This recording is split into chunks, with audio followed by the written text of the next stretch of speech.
Essa semana foi tomada uma das decisões mais imbecis desses últimos 18 meses de governo Bolsonaro, quando a Anvisa, um antro esquerdopata de amplo reconhecimento, resolveu proibir a venda de ivermectina, remédio para piolho, sem receita médica.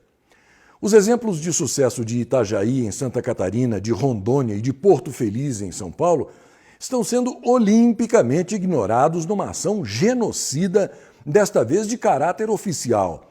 Infelizmente, a brilhante deputada Carla Zambelli chegou a gravar um vídeo tentando justificar o injustificável, afirmando que, abre aspas, a lei é para ser cumprida, fecha aspas, e esclarecendo que a ivermectina é um remédio tarja vermelha e que os remédios de tarja vermelha nunca puderam ser vendidos sem receita, embora as farmácias fizessem vista grossa para o assunto. A deputada, no entanto, não explicou por que os canalhas da Anvisa não proibiram a venda de todos, repetindo, todos, os remédios de tarja vermelha sem receita. Isonomia é a palavra-chave aqui.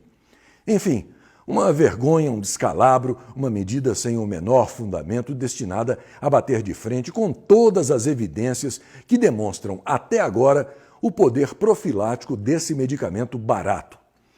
Por falar nisso, pelo sim, pelo não, tomei hoje a minha segunda dose de ivermectina, como recomendado pelos médicos que possuem mais de 2 neurônios. E você fique ligado, se alguém aparecer falando que limonada é bom contra a peste chinesa, a Anvisa vai logo exigir receita médica para você comprar limão. Por falar na empulhação do vírus chinês, veja que interessante. Quando você está num lugar onde tem fumaça, você deve usar esse tipo de proteção. Quando vai pintar um carro, por exemplo, deve empregar esse tipo de máscara. Quando você está mexendo com minério, uma das grandes riquezas do Brasil, você usa esta máscara. Agora, para se defender de um vírus mortal, horroroso, apocalíptico, essa proteçãozinha aí já basta. Essa semana vai ficar marcada pela infâmia, quando mais uma vez a censura à liberdade de expressão ocupou as primeiras posições do ranking de nojo da população brasileira. Nojo dirigido aos integrantes do abjeto Supremo Tribunal Federal, a permanente fonte de vergonha nacional. Até o humorista foi censurado, coisa que não acontecia nem no regime militar.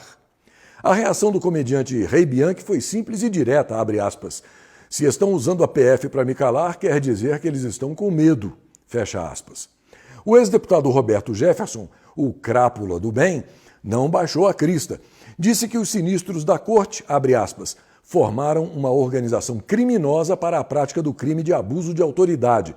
E o chefe dessa organização criminosa é o ministro Alexandre de Moraes, fecha aspas. Jefferson disse ainda, abre aspas, que os ministros do Supremo não têm moral, são lobistas ligados a empreiteiras, bancos, televisões, grandes escritórios de advocacia e partidos de esquerda, fecha aspas. Já a deputada Carla Zambelli, num outro vídeo, pergunta, abre aspas, até onde isso vai? Qual a intenção por trás disso?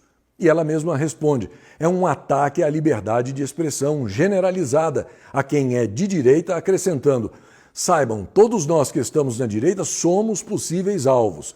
A justiça deveria ser cega e imparcial. O duro disso tudo é a quem a gente vai recorrer, fecha aspas. Os internautas apoiadores do presidente Bolsonaro descobriram que, ao mudar a localização deles no Twitter, é possível ter acesso às contas suspensas por decisão do sinistro Lex Luthor de Moraes, do infame STF, a vergonha nacional. Veja o passo a passo oferecido por um dos atingidos, Bernardo Küster.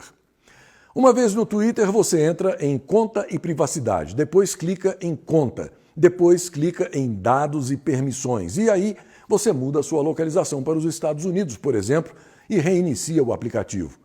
Problema resolvido. Ainda segundo o infame STF, alguns dados levantados pelo mestre José Roberto Guzzo que valem a pena compartilhar. Em 2019, o STF custou 698 milhões e 900 mil reais. Foram 58 milhões e 200 mil reais por mês, ou 1.940.000 reais por dia, ou R$ 80.800 por hora, ou R$ 1.348,18 por minuto, ou ainda inacreditáveis R$ 22,40 por segundo. E é a tal história. O STF já tirou os poderes do executivo no combate ao vírus chinês, já impediu a expulsão de diplomatas venezuelanos, já barrou a indicação do chefe da Polícia Federal, já proibiu a PM carioca de subir nos morros e mandou soltar presos durante a pandemia. Já fechou o jornal, já prendeu jornalista e outras pessoas pelo simples fato de elas emitirem opinião. Já ameaçou prender ministro de Estado, já soltou o vigarista cachaceiro de 9 dedos e o valente subversivo de galinheiro José Dirceu. Já interferiu na Polícia Federal na busca e apreensão de documentos no gabinete do vizinho José Serra. Mas olhe, o ditador e fascista é o Bolsonaro, viu?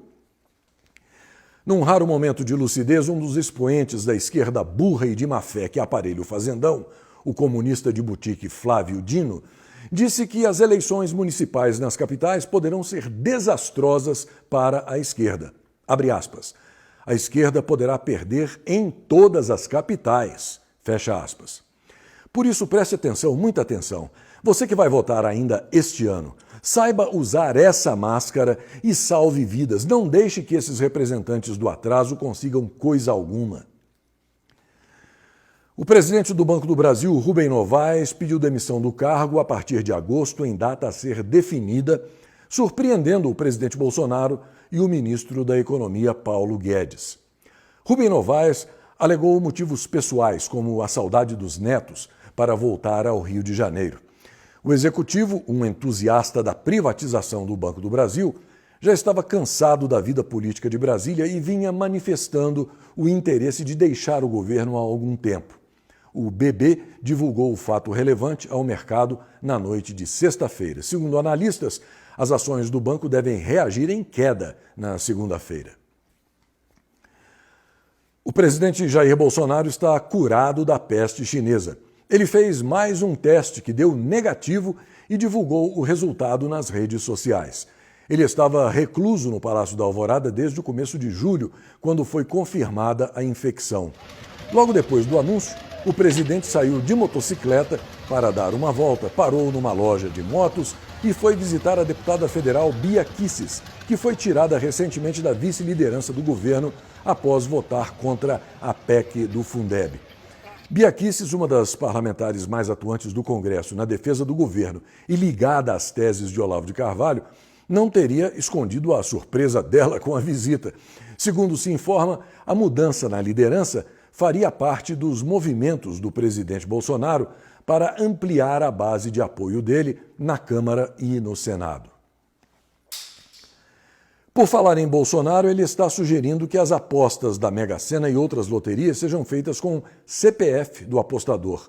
Assim, acaba a lavagem de dinheiro e aumenta a transparência das apostas. O que você acha disso?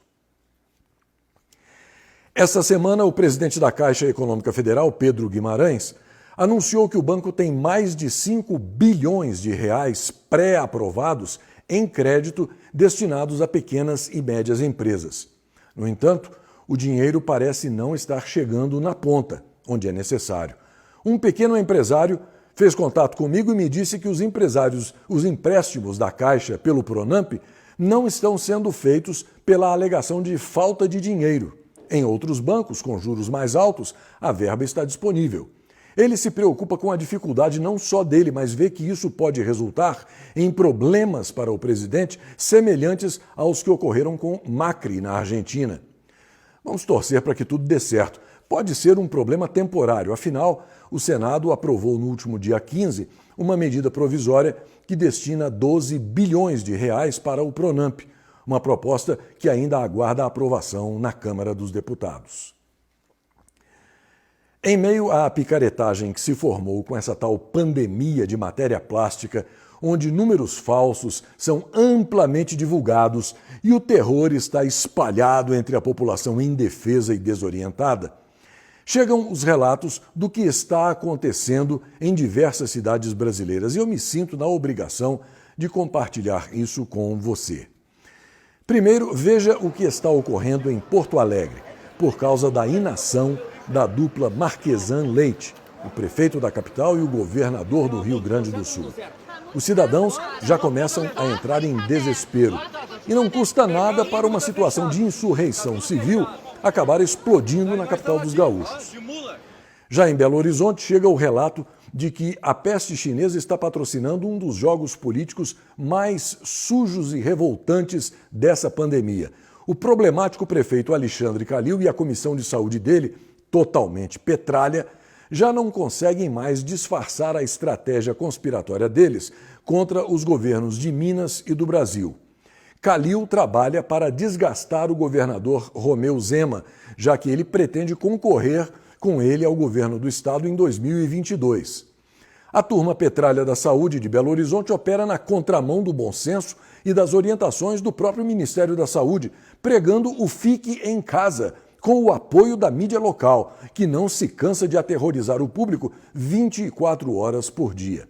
Parte da Justiça de Belo Horizonte, de Minas Gerais, também se aliou a esse grupo, tornando a indefesa Belo Horizonte uma terra de ninguém, controlada pela demagogia e pela mentira. Realmente uma pena. Ah, e mais uma coisinha. Nessa empulhação da pandemia, enquanto estiverem medindo minha temperatura e me exigindo a máscara, tudo bem. Mas se quiserem me pesar, aí vai dar briga. Até a próxima.